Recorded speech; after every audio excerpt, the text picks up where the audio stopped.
La torre del ponte della città vecchia, inaugurata nel 1357, rappresenta un notevole esempio di architettura gotica europea.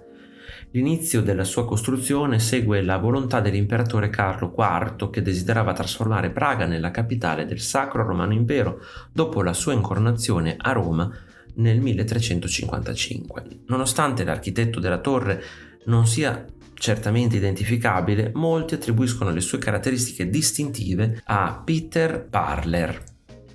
Caratterizzata da un'alta facciata orientale, la torre mostra una complessa decorazione scultorea che si dice faccia parte di una campagna di propaganda urbana dell'epoca di Carlo IV, mirata a rafforzare il legame tra la città e la dinastia imperiale.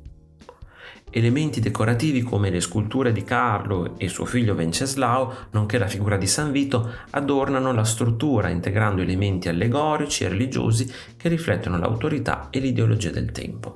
La struttura originale includeva decorazioni a traforo cieco che imitavano l'architettura gotica delle chiese, con raffigurazioni che alludevano a una connessione divina, mostrando santi e figure religiose in posizione di comando.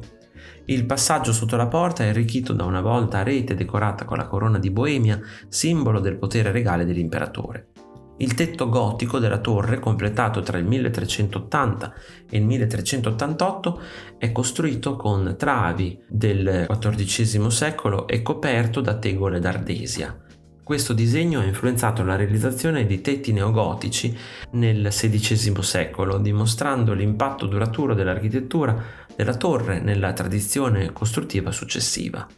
Importanti anche per la loro funzione simbolica sono i pinnacoli, usati per nascondere il ridotto spessore dei muri e per creare un'impressione visiva di maggiore altezza e slancio, rafforzando l'impressione di un edificio sacro.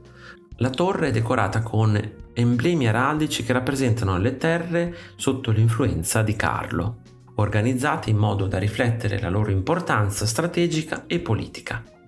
La torre del ponte della città vecchia non è solo un capolavoro dell'architettura gotica, ma anche un simbolo della storia e della cultura di Praga, rappresentando visivamente la potenza e l'ambizione dell'imperatore Carlo IV e il suo desiderio di fare di Praga un centro nevralgico europeo di potere e cultura.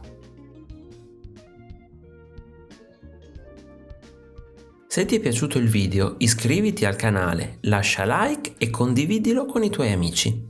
Ti invito anche a visitare il mio negozio. Un saluto e al prossimo video di Arte Esplorando!